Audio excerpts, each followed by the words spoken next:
Qul hadhihi sabili ad'u ila Allah. Katakanlah Muhammad, inilah jalanku.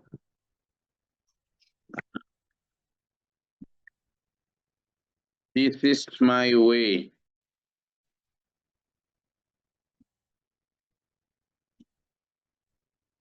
Ketika kita memilih dan menjalani sebuah pathway, sebuah alur jalan dalam hidup, ya memang setiap pilihan itu ada konsekuensinya masing-masing. Dan ketika konsekuensi itu melahirkan sikap-sikap atau respon tidak suka, lalu ada orang yang menjauh, ada yang mendekat, ada yang baru datang, ada yang malah bosen dengan pilihan-pilihan hidup kita, ya wis biasa lah. Wis biasa itu. Jadi Nabi Muhammad SAW bahkan juga diperintahkan untuk menyatakan hadhihi sabili. Inilah jalanku. Ad'u ilallah. Apa yang kulakukan hanyalah mengajak kepada Allah. Mengajak kepada Allah.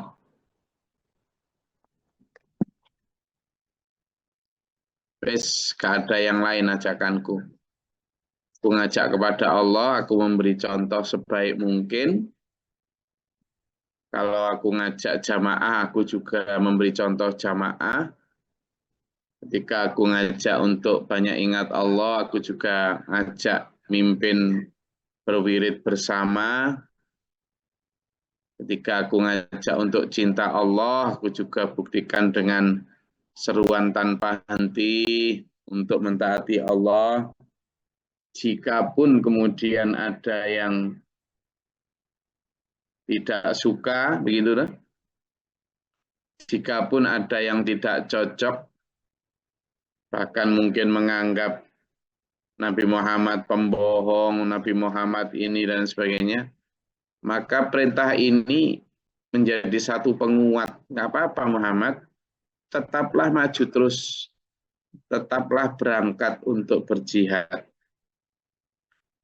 Nah ini menjadi pelajaran untuk kita juga, dulur.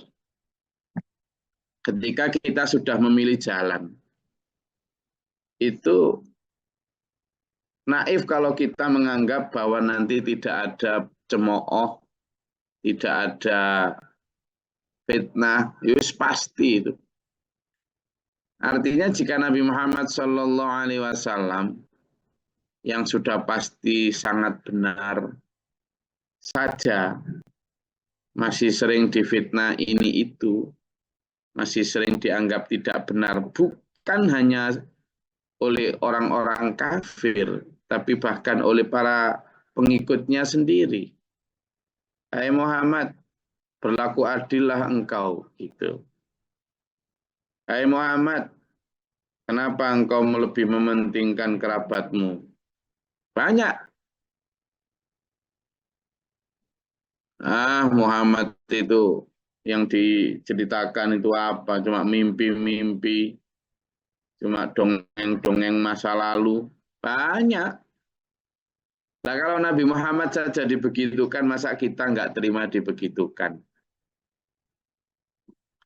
Iya, Pak Bakhrul. Jadi keistiqomahan itu beruntung bagi yang istiqomah sendiri. Misalnya ya, saya dan sampean ini taat kepada Allah, taat betul, tunduk patuh, lalu istiqomah dalam ketaatan itu. Untung bagi Allah apa? Tidak ada. Allah Maha segalanya kok. Ketika kita bisa istiqomah, untung ya buat kita sendiri. Tapi ketika kita misalnya, naudzubillah min dzalik, pedot di tengah jalan, yang rugi ya kita sendiri.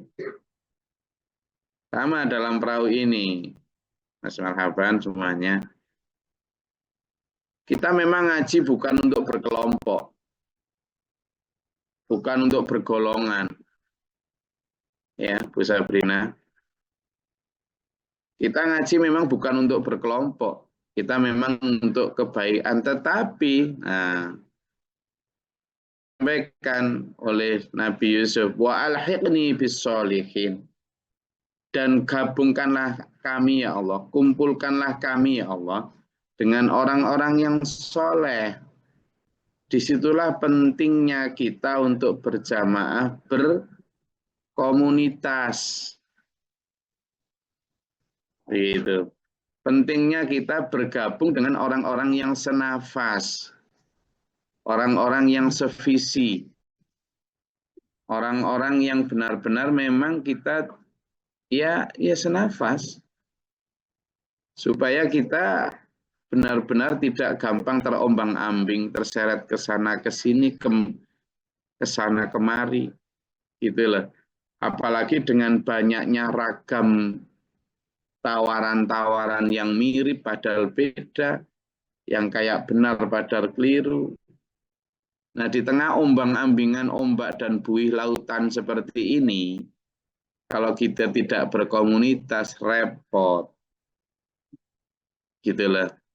Makanya Nabi Yusuf ngajari kita dengan doa tadi, wa alhiqni bis solihin. Selain wa tawaffani musliman, nanti kita ingin diwafatkan dalam keadaan muslim, juga wa alhiqni bis solihin. Wafatkanlah kami dalam keadaan muslim ketika di dunia. Untuk menjamin nanti kita wafat dalam keadaan muslim, juga kumpulkanlah kami ketika di dunia bersama dengan orang soleh, biar terbimbing jiwa kami, terarahkan langkah hidup kami, sehingga di akhirat nanti juga kumpulkan kami dengan orang-orang soleh. Lah terkait itu, Bu Sabrina dan dulur semua, kita itu nanti di akhirat itu akan digabungkan dengan orang yang kita ikuti. Lah banyak di akhirat itu nanti orang yang kita ikuti, kita anggap benar, kita gugu tiru dawuhnya, itu naudzubillah min dzalik ternyata keliru. Lah kalau keliru milih pemimpin seperti itu, nanti di akhirat sudah keliru, repot, nggak bisa balik. Nggak bisa milih lagi. Padahal biasanya yang keliru di akhirat itu seperti surat Al-Baqarah ayat 166-167, surat Ibrahim ayat 21, surat Al-Ahzab ayat 666-768, itu mereka tidak mau tanggung jawab. Tidak mau. Gitu lah. Tabarra'alladzina tubi'u minalladzina taba'u. Ketika orang yang diikuti berlepas diri dari orang yang mengikuti, ketika para pemuka agamanya berlepas diri dari para pengikutnya, para tabiinnya, itu tidak mau. Jadi lau hadanallahu lahadainakum katanya. Ya kamu jangan minta tanggung jawab aku. Kalau seandainya dulu aku diberi hidayah oleh Allah, pasti aku memberi hidayah kamu gitu. Sekarang sawaun alaina, sama saja buat kita amsobarna malana mimmahis. Mau sabar, mau ndak, mau lari, aina mafar, mau lari kemana? Ya sudah, yuk kita tanggung sendiri-sendiri. Lah kalau di sana nanti kemudian yang sampean ikuti itu begitu, ya opo terusan. Ya opo ya. Maka para pengikutnya bilang gini, lau anna lana karrotan. Seandainya saja ada bagi kami kesempatan untuk kembali ke dunia. Gitu kan? Lau anna lana karrotan. Fanatabarro'a minhum kama tabarro'u minna. Maka kami akan berlepas diri dari mereka. Tidak mau kami ikut mereka itu. Sebagaimana mereka sekarang berlepas diri dari kami. Loh, begitu. Makanya di dunia ini penting bagi kita untuk benar-benar memilah dan memilih sopo yang mau kita ikuti. Itulah kemudian Nabi Yusuf mengajarkan kita wa alhiqni bis-sholihin. Kumpulkan betul ya Allah kami, beri hidayah kami dengan orang yang benar-benar bisa membimbing kami ya Allah menuju keselamatan yang kau anugerahkan di akhirat nanti. Supaya nggak keliru. Gitu loh. Kalau cuma ngajarin pinter moco, enak didengar suaranya, mendayu-dayu ceramahnya, banyak, banyak masih. Nah sekarang yang kita pengen apa? Benar-benar ikutilah yang guru toh, yang digugu ucapannya dan ditiru tindakannya. Makanya ketika Rasulullah diperintah Allah untuk menyatakan dalam ayat ini, 108 surat Yusuf ini, "Qul katakanlah Muhammad, hadihi sabili." Ini wis jalanku. Lah, ketika Rasulullah menyatakan ini, itu Rasulullah di samping mengajarkan lewat lisan, juga memberikan teladan lewat tindakan. Rasulullah menyampaikan firman Allah misalnya, wa minal laili fatahajjad bihi nafilatan lak. Maka dari sebagian malam bertahajudlah. Rasulullah hampir tidak pernah meninggalkan tahajud. Gitu. Gitu. Ketika Rasulullah menyampaikan anfiqu mimma razaqnakum. Infakkanlah rezeki yang kami berikan kepadamu. Allah berfirman gitu disampaikan Rasulullah. Sampai habis hartanya. Sampai sabda yang beliau terkenal kan, aku tidak mau ditempati harta lebih dari 3 hari kecuali untuk bayar hutang atau kusedekahkan untuk kepentingan agama. Sampai habis memberi contoh. Jadi guru sejati ya Rasulullah Muhammad SAW. Nah di masa kekinian karena kita sudah ditinggal Rasulullah jauh 1500 tahun yang lalu, kadang kita sekarang kesulitan mencari figur. Lah di sini ada ulama warasatul anbiya, ulama pewaris Nabi. Di situ yang harus menyatakan hadihi sabili, ini loh jalanku. Ini loh, berarti kan harus bisa dilihat tuh. Ya kan? Kalau itu bi'aini kan? Gitu loh. Bisa aku lihat dengan mataku. Ya apa sih perilaku nih? Ketika dia menyatakan ayo kita tiru dalam setiap maulid Nabi, menceritakan kehidupan Nabi gitu kan. Terus gimana kehidupan Nabi? Tentang bagaimana ibadahnya, apa isi dakwahnya, konsistensinya, kehidupan kesederhanaannya, sedekahnya, dan seterusnya ketawaduannya. Ya apa, bukan hanya ketika pinter ceramah di mimbar dalam tablik-tablik akbar. Gitu. Ad'u ilallah pertama nih, pasti materi yang pertama disampaikan oleh setiap para nabi rasul adalah ini. Aku mengajak kepada apa? Kepada Allah. Makanya 3 proyek besar pertama yang disampaikan Pak Guru Mukhtar apa? Mengenal Allah secara mendekat dan mendasar. Itu ajaran para nabi, para rasul itu. Memang begitu. Tauhid, teologi utama yang patut kita secara mendasar itu loh. Jadi itu kan closely fundamentally. Jadi secara mendekat dan mendasar betul. Karena ini harus menjadi fondasi utama. Ad'u ilallah. Bahkan para santri di SPMA pun masuk menjadi santri tidak kok membayar uang pendaftaran sekian juta. Tapi apa? Melafalkan wirid 100.000.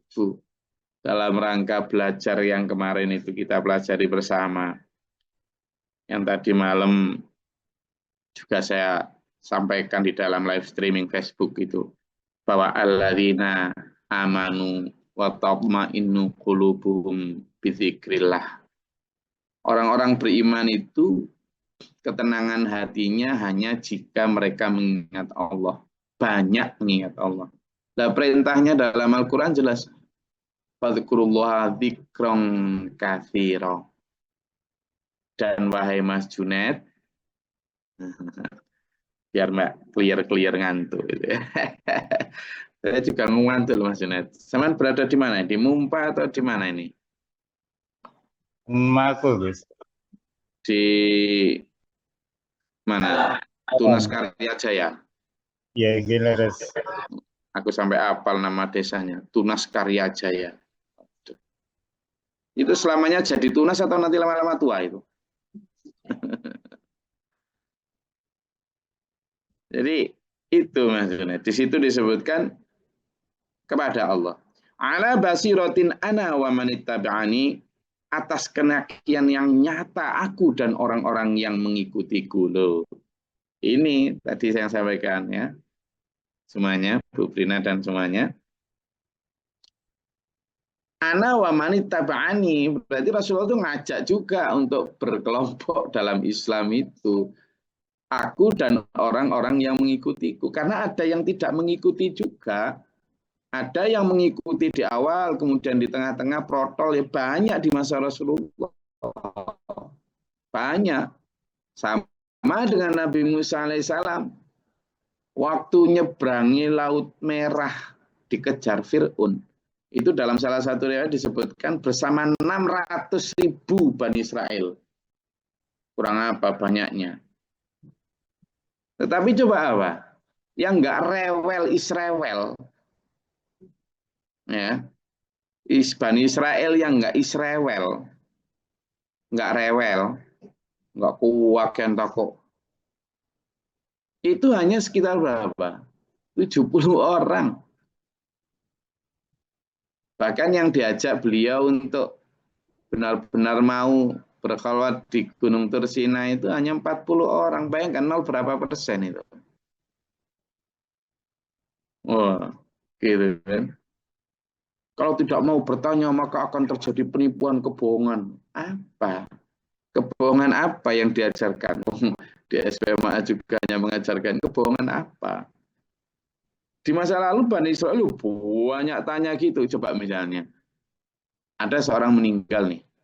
Ada meninggal karena dibunuh. Lalu orang-orang Bani Israel, gimana? Siapa yang membunuh ini? Coba kita tanya Nabi Musa. Kalau memang dia benar-benar Nabi pasti tahu. Atas mukjizat Allah, maka Nabi Musa perintah, ya wis saya tak minta kepada Allah. Ternyata Allah perintah untuk menyembelih seekor sapi. Seekor sapi. Sudah sembelihlah seekor sapi. Kalau misalnya langsung dia menyembelih gitu aja ya sudah selesai. Tapi ini sapi yang apa ini? Warnanya apa? Akhirnya dijawab. Coba tanyaan sama Tuhanmu Musa. Tanya. Oh Tuhanku menyatakan sapi warna kuning keemasan. Lah umur berapa? Kalau tadi misalnya kuning keemasan nyari aja sudah benar. Umur berapa ini? Yang cari yang umur berapa? Ya tidak terlalu tua maupun tidak terlalu muda. Ini meskipun sudah tua, tapi ini sapi yang jenis gimana ini? Yang sudah pernah dipakai baca atau belum? Tahu banyak sampai kira-kira pertanyaannya logis nggak? Logis. Penting nggak? Ya penting. Tapi itu di mata Allah kada. Katanya hampir saja mereka layak. Mereka tidak akan melakukan. Hampir saja mereka tidak melakukan. Jadi jangan kemudian ketika kita logis itu belum tentu benar. Karena kadang perintah Allah itu tidak logis. Nah, kita misalnya disuruh keliling Ka'bah itu, tawaf itu. Logikanya di mana? Suruh ngapain coba? Tapi Umar bin Khattab dengan Samina wa Ta'nanya ya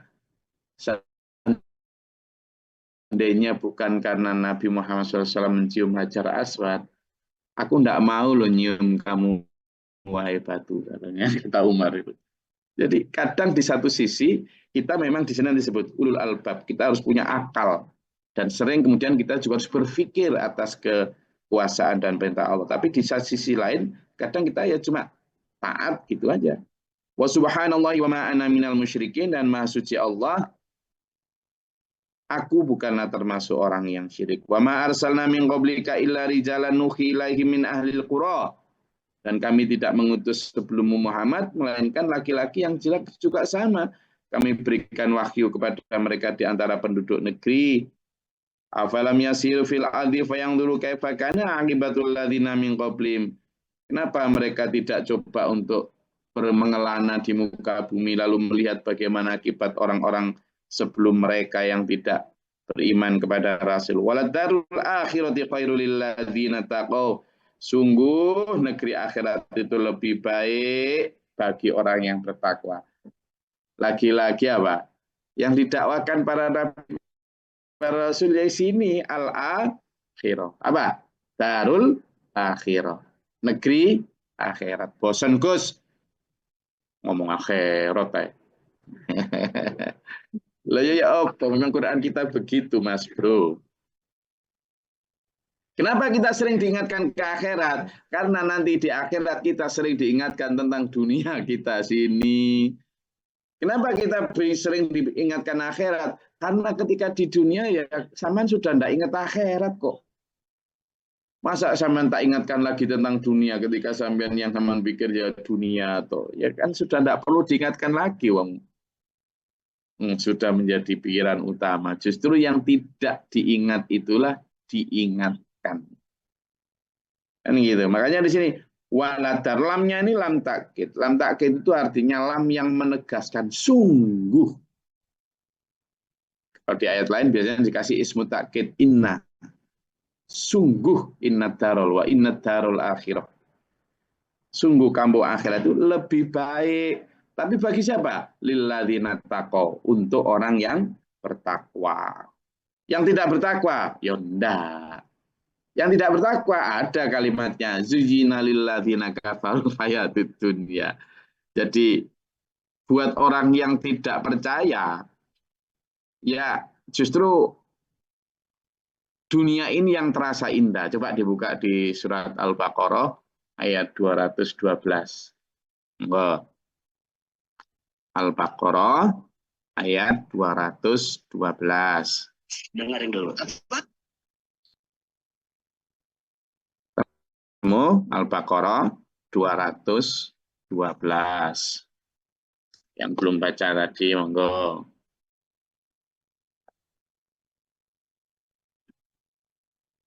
Izin Gus. Bismillahirrahmanirrahim. Kehidupan dunia dijadikan terasa indah dalam pandangan orang-orang yang kafir, dan mereka menghina orang-orang yang beriman. Padahal orang-orang yang bertakwa itu berada di atas mereka pada hari kiamat. Dan Allah memberi rezeki pada orang yang dikehendaki tanpa perhitungan. Bismillahirrahmanirrahim. Nah, kenapa di sini disebutkan waladarul akhirati lillah khairul lilladzina taqaw. Terasa ini bagi orang yang bertakwa. Kenapa ya? Karena bagi orang yang tidak percaya lilladzina kafaru tadi, yang terasa indah dan terasa lebih baik ya dunia. Gitu loh. Lah saya dan sampean ini ada 165 kamera ini. Kalau per kamera diikuti 1 atau 5 orang berarti sudah ada 400-an orang ini yang ngaji. Lah ini yang mana sampean? Yang ayat ini memandang bahwa akhirat itu lebih baik, ataukah yang Al-Baqarah 212 yang memandang dunia ini lebih indah?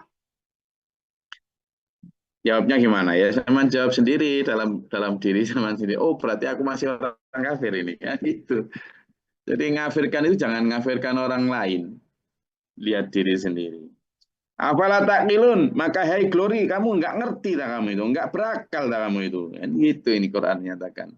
Nawam peleng kita pelak. Hatta idza stai'asar rusulu wa dhannu annahum qad kudzibu ja'ahum nasruna fanujiya man nasya. Kadang bahkan para nabi, para rasul saking bebalnya kita diingetin berkali-kali masih aja Gitu. Sampai putus asa kadang Nabi Rasul itu. Nah, pada saat putus asa itulah dan mereka menyangka bahwa umat itu sudah mendustakan, nggak bisa no, bebel, kata orang Jawa, wedhus bodol. Baru kemudian datang pertolongan Allah, kemudian Allah memberi hidayah kepada orang yang dikehendaki. Ayo, rasa nggak kadang kita itu diberi peringatan tapi yo dua beluwek gitu. Ternyata itu yang dulu juga para nabi, para rasul sampai gedek-gedek gitu kan. Nggak habis pikir.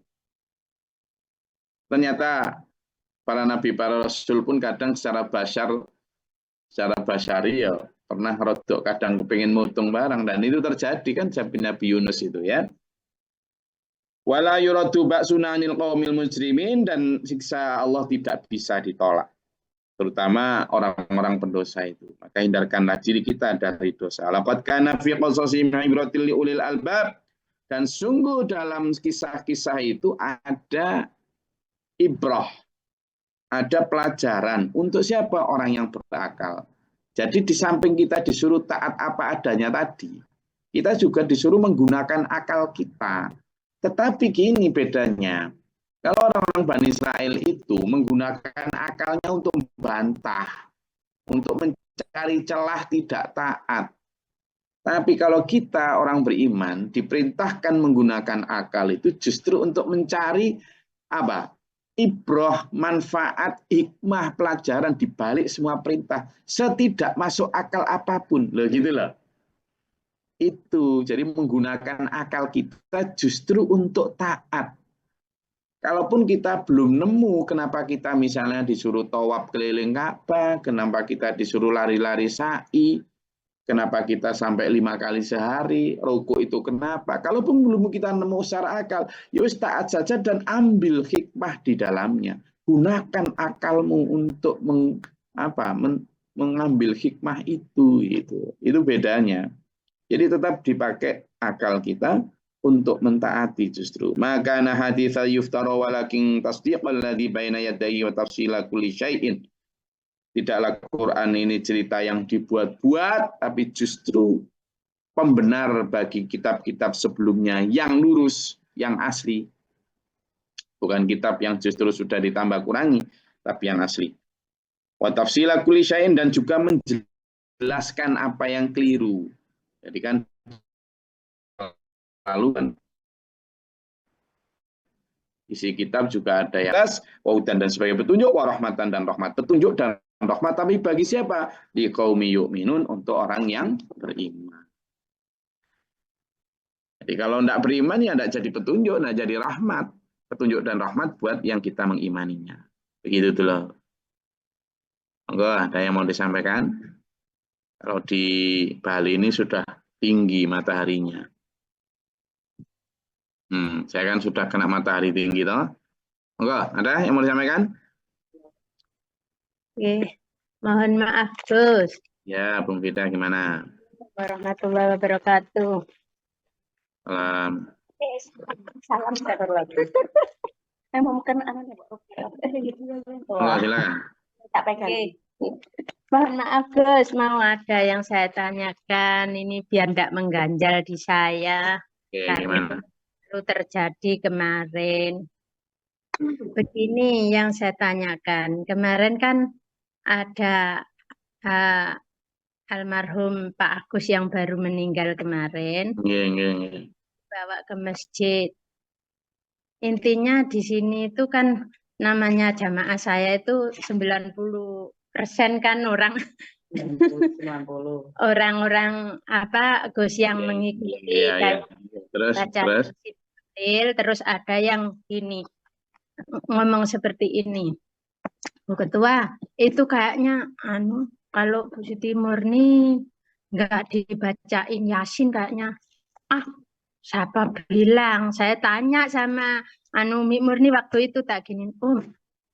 Boleh dibacain Yasin tak? Itu karena orang-orang maunya baca Yasin untuk mendoakan gitu. Iya. Akhirnya Mi Murni mengizinkan. Lah saya pimpinlah baca Yasin sama tahlil sedikit. Itu gimana Gus?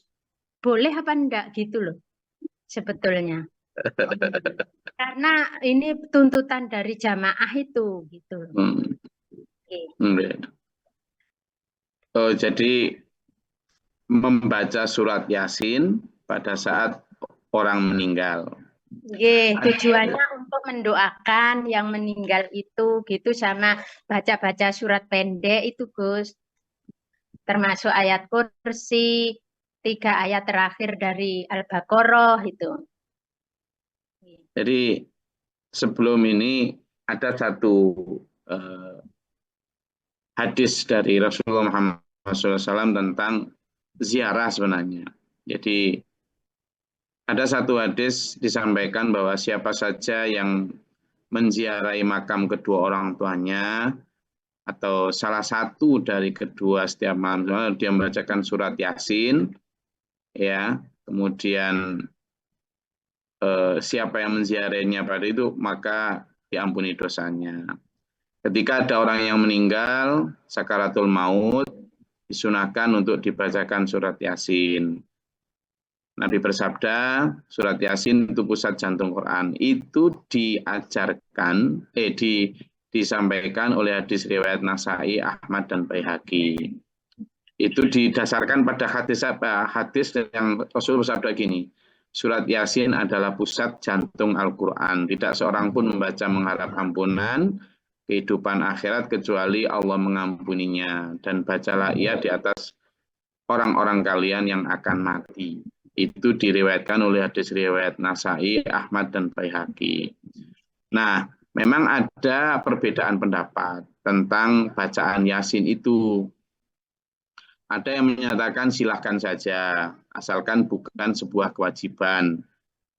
Jadi itu hanya sebagai ya, yang akan mati. Jadi memang hukumnya itu ketika barang siapa yang akan meninggal. Jadi kayak semacam ketika masih nazak sakaratul maut itu terutama. Hadisnya begitu. Nah, sehingga ketika misalnya itu dibacakan pada saat sudah meninggal, itu memang ada perbedaan pendapat.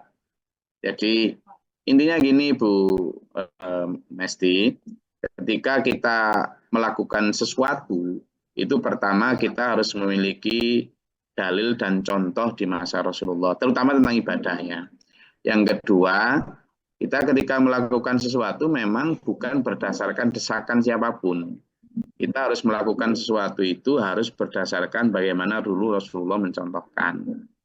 Ya, termasuk kemarin ketika tidak hanya waktu Pak Agus ya, tapi misalnya ketika di dalam kubur kemudian diadzani, itu kan memang tidak ada contohnya di masa Rasulullah gitu. Karena adzan ya memang hanya untuk panggilan sholat gitu. Tapi dicontohkan juga ketika orang sedang lahir.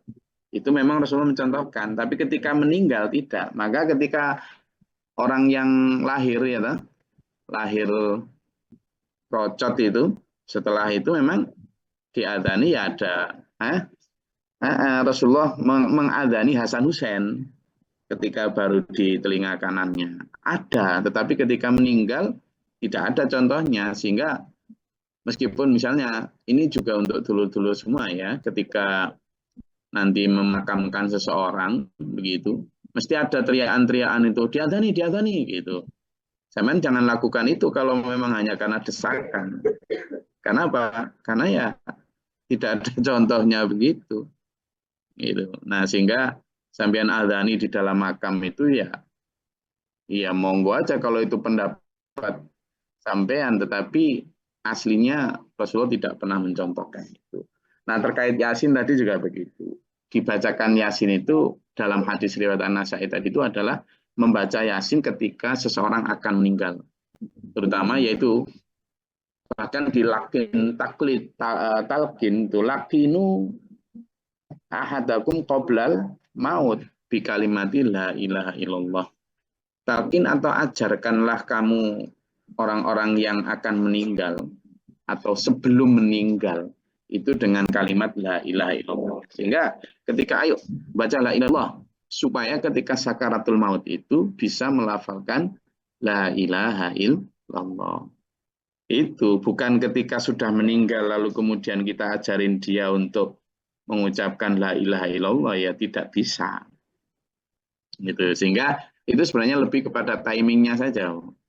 Gitu. Tetapi ketika kita misalnya ada orang meninggal lalu kita bacakan tahlil la ilaha illallah, la ilaha illallah, itu baik saja untuk kita, untuk pengingat diri kita, untuk pengingat diri kita. Jadi kita antarkan jenazah ketika kita melayat, ketika kita duduk di sekitar jenazah, kita membaca surah tasbih, membaca tahlil, baik, boleh, gitu. Jadi ketika kita biasanya, saya sendiri juga begitu, ketika para jenazah yang ada di kami itu la ilaha illallah, la ilaha illallah, la ilaha illallah, Muhammadur Rasulullah. Itu tahlil tuh. Boleh, nggak apa-apa. Terutama untuk pengingat diri kita, juga untuk mengantarkan. Kalau mendoakan, boleh juga.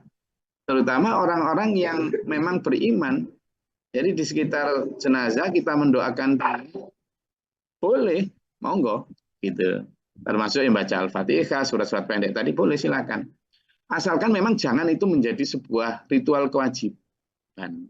Itu aja. Seolah-olah kalau tidak dibegitukan, keliru. Nah, itu yang. Jadi kalau secara pribadi-pribadi maupun bareng-bareng, boleh saja. Gitu. Tapi Oke, kalau yang tadi tujuannya, surat tertentu, tujuannya cuma ingin mendoakan aja, Gus. Itu tujuannya. ya boleh aja. Tapi itu tadi tentang hadisnya yang surat Yasin tadi, itu memang dibaca ketika itu. Nah, kalau kemudian dibaca secara bersama-sama, ya monggo saja, asalkan itu tadi tidak menjadi sebuah kewajiban ritual, seolah-olah itu harus ada, kalau tidak ada keliru. Nah, itu loh yang diperdebatkan. Sehingga kalau ada misalnya satu jenazah yang kemudian tidak dibacakan Yasin dan lain sebagainya, ya tidak apa-apa, bukan sebuah kekeliruan gitu. Sehingga kalau misalnya ada orang-orang yang menyatakan kok nggak dibacakan Yasin, oh berarti ini begini-begini. Nah, itu yang keliru yang ngomong gitu. Jadi kalau mau dibacakan Yasin silakan, tapi tidak mewajibkan itu. Karena memang bacaan apapun, surat mau Al-Ikhlas, Al-Falah, Al-Fatihah, ayat kursi dan sebagainya, silakan, tidak apa-apa. Termasuk tadi itu dibacakan la ilaha illallah Muhammadur Rasulullah. Asalkan kita tidak mengatakan itu sebagai sebuah hal yang wajib, seolah-olah ritual yang harus ada. Sehingga kalau orang tidak melakukan itu seolah-olah keliru. Jangan. Itu beda. Oke, itu kemarin itu saya cuman gini, menentang omongan orang-orang yang katanya, oh kalau muridnya Gus Gori nggak boleh baca ini, nggak boleh baca ini. Saya ingin Betul. Itu baik itu. Betul beda. Betul. Makanya saya kemarin juga di dekati Pak Warso untuk gimana Gus ini yang ngimami siapa aja boleh, pokoknya saya ikut menyolatkan di belakang. Saya bilang begitu, jangan sampai seolah-olah nanti betul tadi kata Bu Mida, seolah-olah kalau muridnya Gus Glory saya yang harus ngimamin, enggak lah. Soalnya kan banyak yang bisik-bisik, oh itu muridnya Gus Glory kok. Ya Allah. Tapi ini saya sampaikan juga, betul Bu Mida, kan betul. Jadi saya sampaikan juga ini kepada dulur-dulur semua, mungkin Bu Murni juga ada di sini. Saya sampaikan memang Pak Agus orang baik. Insya Allah Pak Agus orang baik. Sehingga ketika Bu Mufidah kemarin mimpin la ilaha illallah, saya juga mengucapkan ikut rengang-rengang bareng Bu Mufidah. Jadi di samping Pak Agus ini orang baik, dia juga orang yang paling aktif punya catatan kajian saya, insya Allah. Setiap malam Sabtu itu. Waktu Pak Jo belum punya tab, belum punya laptop, itu sudah punya beliau itu. Sejak dulu Pak Jo, ya kan? Ayo coba lengkap-lengkapan lah, paling lengkap dia. Iya, itu. Paling lengkap catatannya. Bahkan catatannya nggak hanya catatan ini tulisan, tapi juga catatan video. Dan yang paling rajin menyebarkan kajian tiap malam itu. Kemudian Pak Agus juga yang paling rajin mengkabarkan lewat kewartawanannya itu tentang kegiatan-kegiatan SPMAA di koran yang beliau ikut jadi wartawan di dalamnya, yakni Kabar Nusa itu. Ya, dan Pak Agus orangnya juga pendiam, nggak banyak omong kayak saya. Mungkin dosanya banyak saya juga, gitu. Iya, jadi makanya betul Bu Mida, kemarin sambil mendoakan, sambil ini boleh, nggak apa-apa. Saya juga bersama-sama membacakan tahlil bareng-bareng. Kata siapa? Baca tahlil nggak boleh. Baca tahlil boleh banget. Ya, sebanyak-banyaknya. Jadi benar sampai tadi niatnya, biar nggak dibilang saya nggak membolehkan tahlil. Biar begitu Gus. Karena Iya siapa betul. bilang boleh, saya gitu. Ngapain nggak boleh? Boleh. Ini Kok ada orang bilang saya nggak boleh? Iya betul. Udah, bagus. Ya itu tadi saya mau klarifikasinya tentang hadisnya begitu, tentang tata caranya begitu. Oke, jelas nggak? Oke, terima kasih. Bagus pertanyaannya Bu Wida untuk mengklarifikasi semuanya. Itu. Saya juga kemarin yang kemarin di dalam yang lain siapa? Pak siapa? Yugo sama putra-putranya dua. Oke, alhamdulillah. Oke, mudah-mudahan seluruh amal ibadah Pak Agus diterima oleh Allah SWT dan dosa-dosanya juga diampuni. Dan saya memang melihat Pak Agus orangnya baik, insya Allah. Mudah-mudahan Allah memberikan tempat yang baik juga untuk beliau. Hampir di setiap kegiatan SPMAA, Pak Agus juga sangat aktif lah. Masih ada saya foto-foto pada saat kerja bakti di Soko, pada saat itu masih ada. Jadi beliau seorang pegawai negeri, tapi tidak segan-segan juga untuk turun ikut ngudek lulo, ikut ngecor apa segala macam. Jadi mudah-mudahan menjadi jariah buat beliau juga. Oke. Jelas nggak yang saya sampaikan? Mudah-mudahan ini menjadi satu dasar kita dalam beribadah. Oke. Ya. Pemanasan dulu, Bapak. Gimana Mbak Jumatun? Apa? Apa Pak Warso? Yang bangunin sahur, sholat apa puasa sunnah maupun puasa Ramadan hilang. Iya. Oke. Jadi pertanyaan tadi jelas ya, Pak Warso, Pak Budi. Jelas banget, Gus. Kami harap itu gini, Gus. Maksudnya sebenarnya banyak Ustadz satu paham, cuma nggak mau menjelaskan tentang tadi itu. Artinya kadang-kadang apa yang diyakinin itu yang paling benar, yang lain dianggap salah gitu ya, apa yang disampaikan itu tadi. Jadi yang misalnya kalimat yang muncul yang kalau muridnya Gus Glory nggak boleh dibacakan tahlil. Boleh banget. Tahlil itu sesuatu yang saya sangat sukai. Yang baca tahlil itu bisa ribuan saya. Kan tahlil itu la ilaha illallah tadi itu. Gitu. Cuma ya tadi benar, bacaannya ya bacaan la ilaha illallah itu. Kemudian caranya ya seperti itu dan tidak dijadikan sebuah ritual yang sifatnya wajib sehingga menjadi sesuatu yang dibuat-buat. Membaca tahlil ketika orang meninggal seperti itu boleh, silakan. Kami insya Allah coba lihat di tempat kami, baca. Mengantarkan itu mulai dari ketika sebelum dimandiin sampai ketika masuk liang lahat. Insya Allah kita iringi dengan tahlil.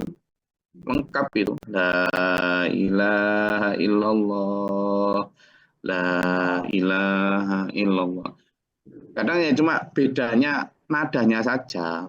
Nadanya kan tidak ilallah, la ilaha illallah, la ilaha illallah. Tidak begitu, tapi pelan-pelan, la ilaha illallah. Kan soalnya Pak Budi lebih sudah tua, jadi kalau kita ajak, itu capek nanti dia. Kita ajak pelan-pelan kan gitu Pak Budi ya. Gus. Gimana Bu Tanti? Waalaikumsalam. Loh, ini waktunya, oh ya hari Minggu ya, nggak apa-apa ya. Ini waktunya sudah telat banget ini. Ya gimana Bu Tanti? Ini saya di kampung Gus sama Simbo. Oh iya, gimana? Iya. Ini Mau nanya. masih sabar tak ini yang lain ini.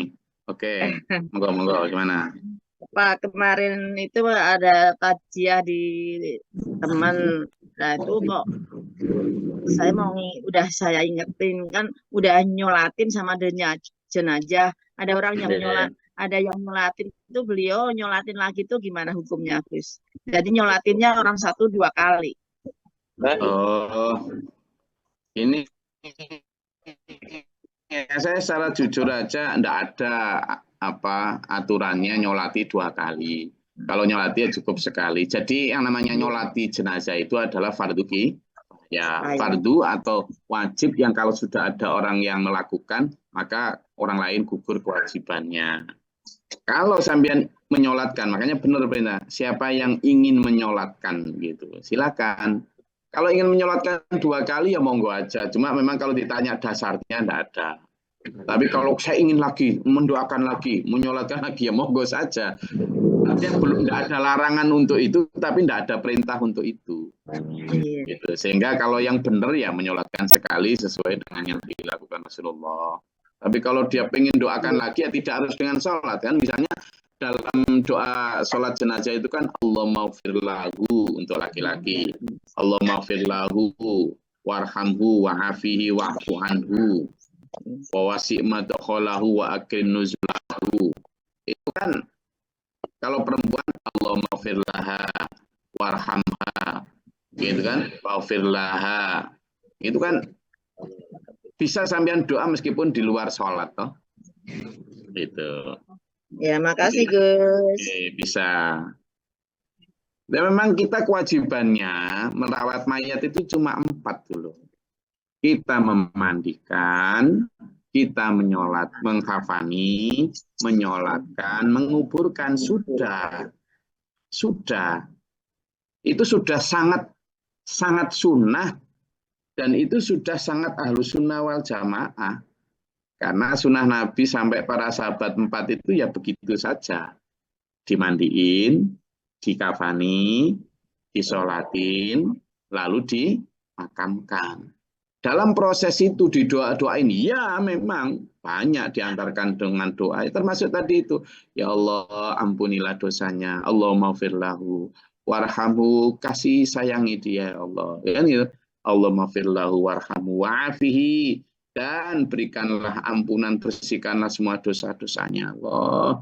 Wa'fu anhu, semua dosa-dosanya, berikanlah kesejahteraan dia kan gitu kan. Kemudian Allahumma la tahrimna ajrahu, janganlah engkau haramkan pahalanya Allah. Wala taftina ba'dahu, dan janganlah engkau adakan fitnah setelah meninggalnya ya Allah. Kan gitu.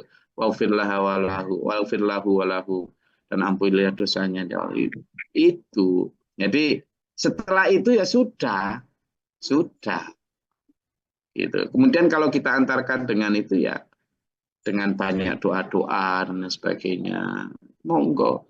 Apalagi orang-orang beriman. Nabi Muhammad mengajarkan juga tentang ziarah juga begitu. Ziarah silakan setelah itu diziarahi. Monggo. Dulu sebelum banyak orang muslim meninggal, Rasulullah melarang berziarah. Karena kuburan isinya orang musyrik. Tapi setelah banyak orang mukmin meninggal, maka Rasulullah silakan diziarahi.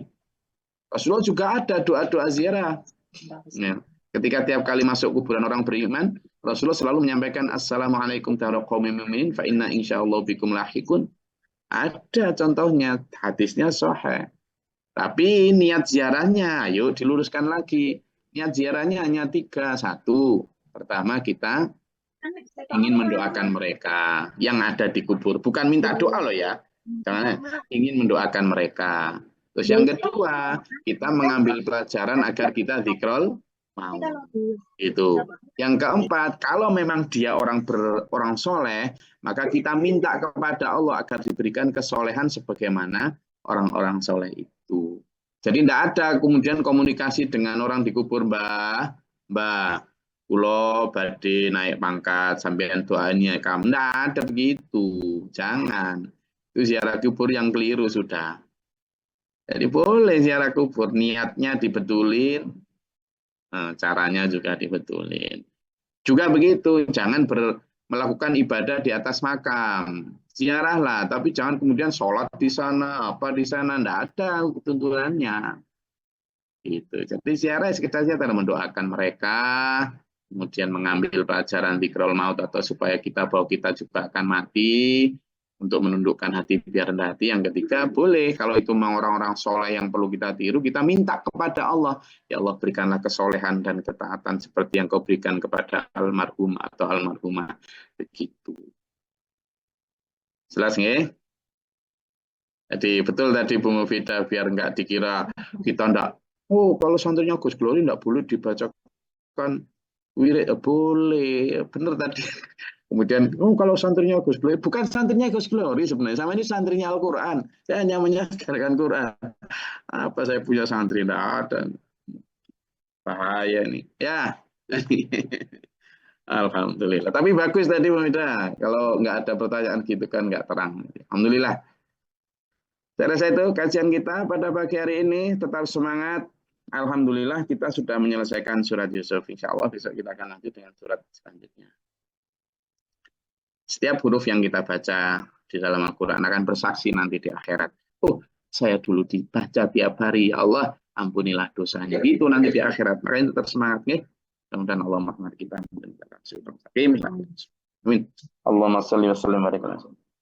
Allahumma fil lil mu'minin wal mu'minat wal muslimin wal muslimat al ahya'in astaghfirullahaladzim. Allahumma hdina fi man hadayt wa afina fi man afait wa tawallana fi man tawallait wa barik lana fi ma a'tait wa qina syarra ma qadait fa innaka taqdir. Tabarak rabbana wa ta'ala alhamdulillah ma qad astaghfirullah. Allahumma da'fana al-bala wal waba wa al-hasdin min al-jinn syaitan. Rabbana wa la taj'alna fi qawmi dhalimin wa Rabbana man faktubna ma syahidin. Rabbana la tuzigh qulubana ba'da idh hadaytana.